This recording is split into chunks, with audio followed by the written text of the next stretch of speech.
Welcome back to another episode of Truck and Talk. I'm your host, Stephanie Valle. Today, we're diving into the world of fleet maintenance with someone who knows it inside and out, Micah Calhoun, the Vice President of Fleet Maintenance here at MVT. MVT is known for having one of the most beautiful, consistent fleets on the road. Trucks that don't just look great, but are also maintained with precision, tested with data, and designed for fuel economy. And Micah is the man behind making sure all of that runs smoothly. But before we dive into the main conversation, we're going to take a quick detour for our segment called Fuel for Thought. So this is where we zoom out and look at something happening in the trucking world right now, trends and news that matters to drivers, fleets, and the future of transportation. And then we ask our guest to share their perspective. So thanks for joining us, Micah. Yeah, glad to be here. So our first question is about the California and other states pushing stricter emissions regulations, even moving towards electric and hybrid fleets in the coming years. So from your perspective, how is MVT preparing for those challenges and changes? And what challenges or opportunities do you see ahead? Yeah, so I guess two-part question. MVT has always historically led the charge when it comes to sustainability, right, through our fuel economy and focus on fuel economy and lowering our carbon footprint. But when we look at carbon emissions and, the CARB rule in California, you look at EPA regulations, it's kind of up in the air right now with the current administration. So we're positioning ourselves to, we don't want to be, I guess, at the forefront and at the bleeding edge just because we don't want to invest in technology that may or may not be the way that the industry goes. We have invested in some battery electric yard jockeys. They've done phenomenal in that application. So I would say for now, we are aware of the regulations, and we do plan on meeting the regulations if they are sustained and if they continue. But we're not going to be on the bleeding edge at this point. Makes sense. Yeah. So there are some new technologies like predictive maintenance and advanced telematics that are becoming standard. So how do you see fleet maintenance evolving over the next 5 to 10 years? Yeah, so I think the real I'm excited about this. So the telematics and predictive maintenance, it's going to make it to where we have more uptime for the driver. It's going to give a better driver experience because we're going to be able to address issues really before the driver even sees them, right?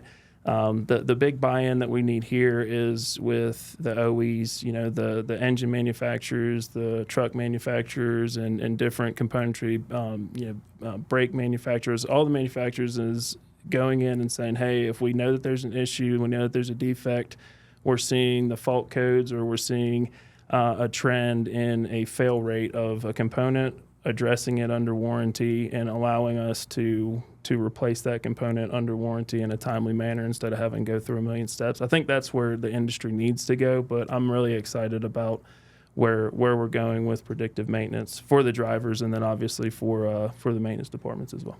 Okay, great. Well, thanks for your perspective on Fuel for Thought. Now we want to get to our main part of the interview. So MVT trucks are known for their royal blue color and the consistent placement of every logo and detail. And that uniform look has become a signature for the company, and it's something that drivers often mention with pride. So what does that level of consistency say about MVT's standards and the attention to detail that defines the fleet?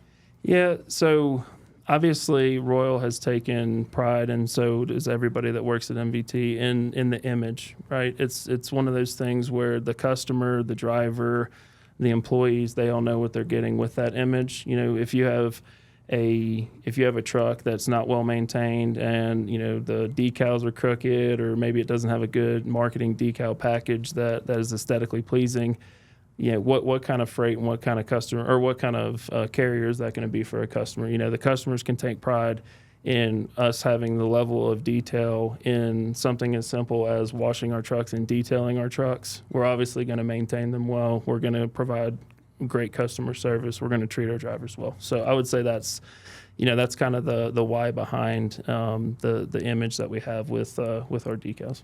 And so what are some of the real benefits that come from that consistency in the specs of our trucks?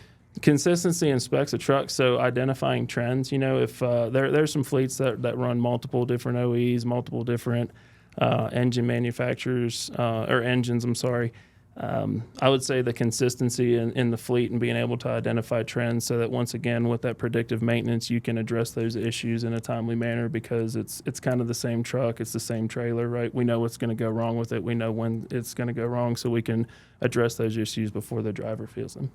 And so from a driver's perspective, what does it mean to have a reliable, well-maintained truck?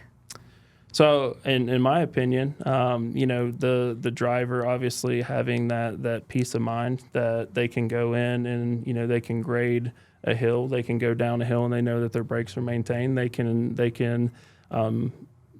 be confident that they're going to be able to make it to their destination. Be confident that they're going to be able to make it home to their families. Right? We expect a lot, and I say we, not just MVT, the industry, the country expects a lot out of drivers. We need to give them the top tier equipment for them to do their job, right? There's a lot of regulations on them. There's a lot of people that put a target on their back, right, wrong, or indifferent. So the least we can do is maintain our equipment so they have the tools to be successful. How does fleet consistency translate into better service for the customers? Yeah, so similar to having the consistent fleet and being able to identify trends, you know what you're getting. It's kind of like the Chick-fil-A effect. When MVT asset is coming to your property to move your freight, you know what you're getting. You're not getting some random carrier that may or may not take care of your freight, doesn't have a sense of urgency of getting your freight to where it needs to be, and then also from a maintenance perspective. The out of service and breakdowns, we're trying to avoid those as much as possible. If you're able to provide that for a customer, I think that says a lot, and that's something that they can have confidence in, is that we will bring that consistent product day in and day out. We can't talk about MVT maintenance without talking about fuel economy. And what is your take on why MVT leads the way in that area? So Royal has done a phenomenal job in this area. Obviously, predates me, so he's done a great job with fuel. From a maintenance perspective, though, the better your fuel economy is, the less breakdowns you're going to have. It's less wear and tear on the engine. Your intervals go out, so it's less downtime. Right. The fuel economy, the drivers that care about their fuel economy, they drive safer. They're not taking off and accelerating extremely quickly and putting more load on the engine. They don't have harsh braking events, right? Hand in hand, fuel economy goes with maintenance, safety, and really just attention to detail. You want guys that have attention to detail, that get good fuel economy, they're going to have attention to detail whenever they deliver customer freight. From your perspective, what kind of tests has MVT done to drive down costs, especially with factors like tires? So tires, anything, and if you're a provider of any product, that we have our own testing solutions team, MVT Solutions, that we run pretty much anything that goes on our spec through that team. So in the world of tires, all of our tires get tested not only for run out, right? We look at total cost of ownership for tires for run out, how many times they can be capped, and then also what is our fuel implication on tires. I know that sounds like it's getting into the weeds and sounds, I guess, a little bit too much attention to detail. But if we have a tire, and I could tell you, I'm not going to go into brands, but there's differences in how much fuel savings you have tire to tire, like for like, and they're pretty drastic. I think a lot of people in the industry probably think a tire is a tire. If it's a low tread tire, it's a low tread tire. There are low tread tires that get significantly better fuel economy than our low tread tires, right? So we do all the testing for run out, capability, and then ultimately we have to pass the MPG test to get on our spec. So compared to your previous experience, and you mentioned earlier to me that you've been here for about a year or so, a little over, how does MVT approach analyzing fuel economy and total cost of ownership differently? Yeah, I would say that, MPG being on the forefront, I think a lot of people look at total cost of ownership on any aspect. There are fleets, the mega fleets look at total cost of ownership. They look at purchase price, what your residual value is, how much it's going to cost to run that asset down to the component level. I think we do those things and then add MPG on top of it, right? So I would say that is the difference between my previous life and now is, we looked at total cost of ownership, looked at residual value of brands, but had a focus on MPG, nowhere near where it was here. And when you get to actually see the numbers and how much it moves the needle for profitability, it's a huge deal, right? When you're looking at total cost of ownership and decision making. And you're known as a data and finance-driven leader. So what tools do you rely on today to guide decision-making in maintenance? Yeah, so we have a maintenance software that we collect most of our data. We implemented it at the beginning of this year. We deal with, one of our service providers obviously gives us a lot of data from breakdowns to, tires, which tire they would recommend. But at the end of the day, the maintenance software, using AI to go in and potentially, analyze that and say, hey, this is the best tire for this application, instead of just saying, hey, we have the best drive tire, right? Maybe it makes sense where, this drive tire works in this application, doesn't work in this application. This steer tire works in this application, not this one. All that gets collected in our maintenance software, and we're able to kind of cut into that and make decisions from there. How does data help you balance the cost savings while keeping safety and reliability at the forefront? Yeah, so obviously you can, for a lack of better terms, cheap your way out of lowering your cost per mile. Mm-hmm. We do things from the mindset that we're playing the long game. We don't want to play the short game. We can make an immediate impact on cost per mile and get the cheapest components that you can possibly get. That's not what we're looking to do. We want total value. We look at every component, total cost of ownership. What is the value that this component or this service provider or anything that we do, what are they going to bring to our team? And that's what we make the decision. And that never results in a component or a service provider that are going to cut corners in order to lower that price, right? So that's how we, I guess, get away from going in and just investing in the cheapest, right? We want to go in and invest in the most value, which has safety in mind. Yeah, that makes sense. Yep. So in your opinion, how has technology changed the maintenance program over the last 5 years?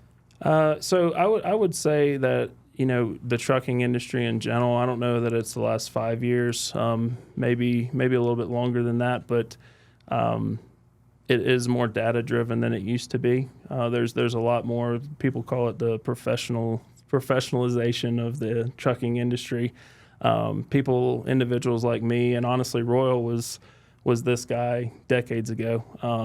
They look at the data and they use technology in trucking, which I think is still a little bit behind the ball from, the automotive industry and maybe some other ones, but using that technology to have a better product, to increase your utilization, increase your driver experience with maintenance. We've seen the predictive analytics. There's a lot of really cool stuff coming out with AI that's gonna increase the driver experience from a breakdown perspective. So I would say there's a lot of stuff on the horizon.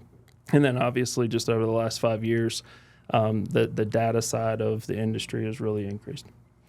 What's the vision moving forward for MVT's maintenance program as the company shifts from long haul to more regional and dedicated fleets? Yeah, so obviously you want to do as much as you can in house, right? You want to be able to, well, number one, because it's the most cost effective, right? If you do it in house, it's going to be cheaper than any other option.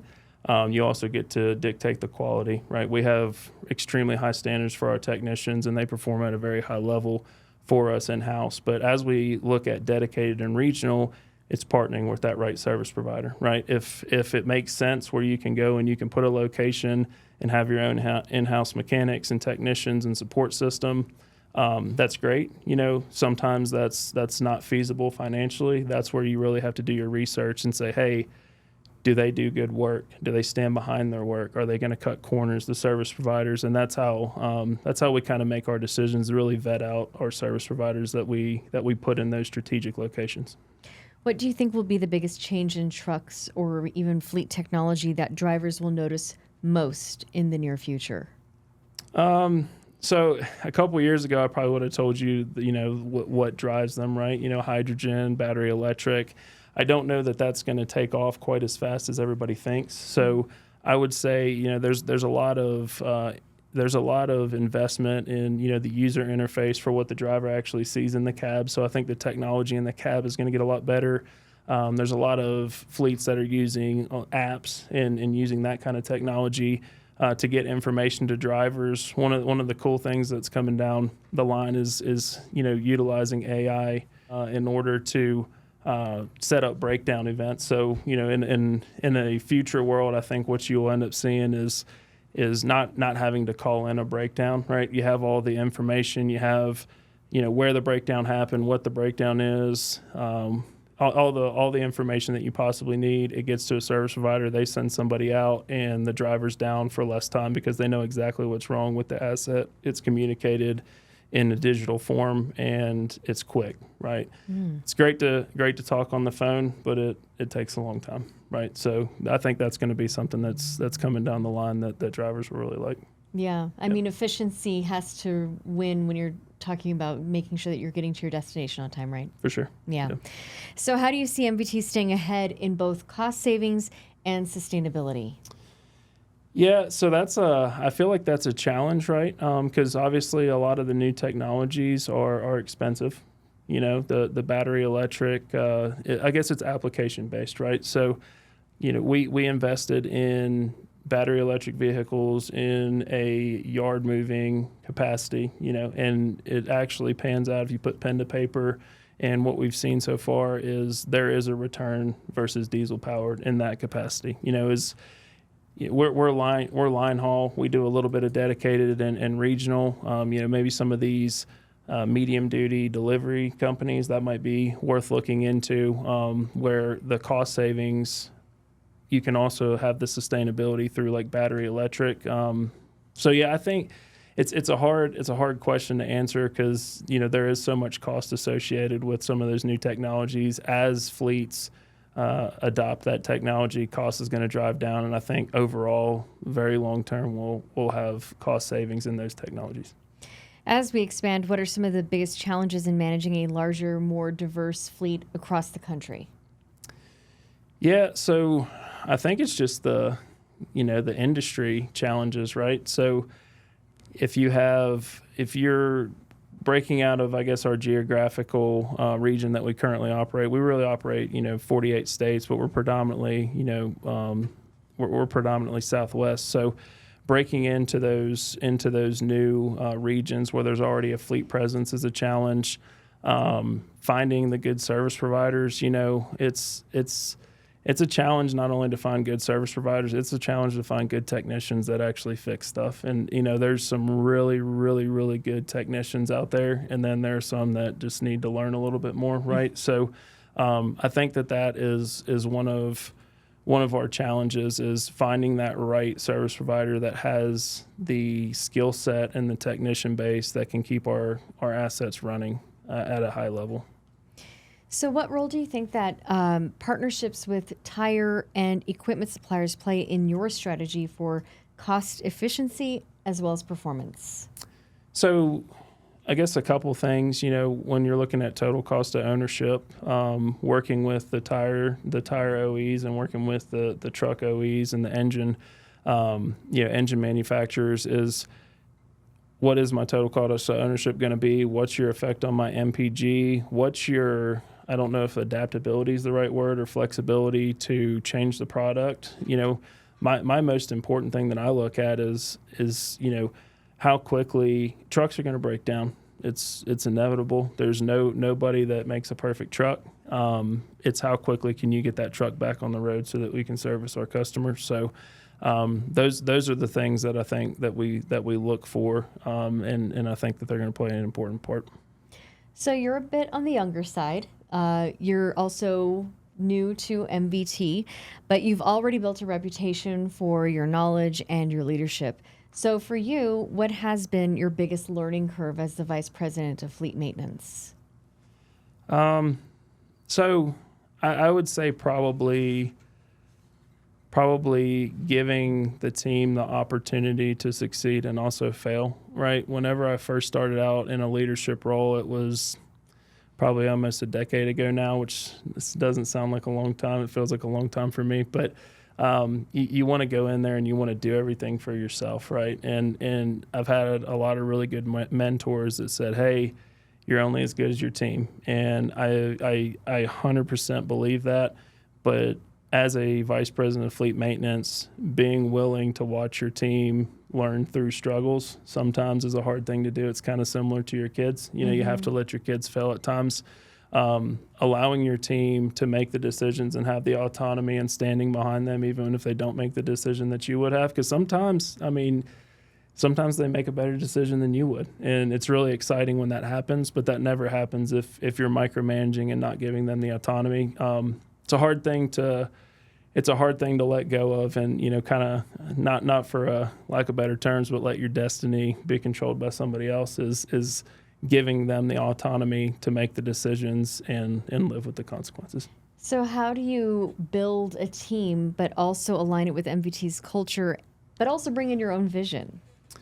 Yeah, so if you ask anybody in the industry, when they see MVT, they think of fuel economy. So I knew what I was getting into when I got here. I was prepared, but didn't realize how much of an intricacy it was that, you know, Royal has probably the best spec in the country, right, when it comes to fuel economy. So everything that we do has that culture, right? It has, and it's not just fuel economy. You know, Royal is passionate about fuel economy. He's passionate about winning. He's a racer. He wants to win. Fuel economy is a way that he wins. You know, I'm all about that. So if, you know, the culture that I want to bring is almost the exact same culture that Royal already has here. I just want to grow upon it because I like winning. Royal likes winning. You know, one of the things that stuck with me ever since I've been here, he says it probably once every month. He doesn't want C students. He wants A students. He wants people that move the needle.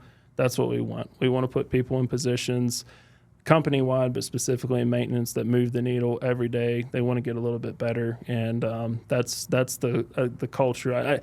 I guess the answer to the question is, I think our culture is aligned, so I don't think it's much. I'm not bringing a whole new culture to what was already here. Okay, well, I guess you answered my next question, which is, but it was about Royals. You know, he has a very strong emphasis on the culture, and he created that culture here at MVT. But you're saying that you align with that, so there's not going to be a lot of fluctuation, if you will, because you appreciate and share his vision and culture. Yeah, winners like winning, so it's you know, that's something that he wants, people that want to win. I mean, I know it's very similar to the last question, but that's the culture that we want to have, and there's absolutely no reason to change that culture. You know, MPG, that is obviously at the forefront.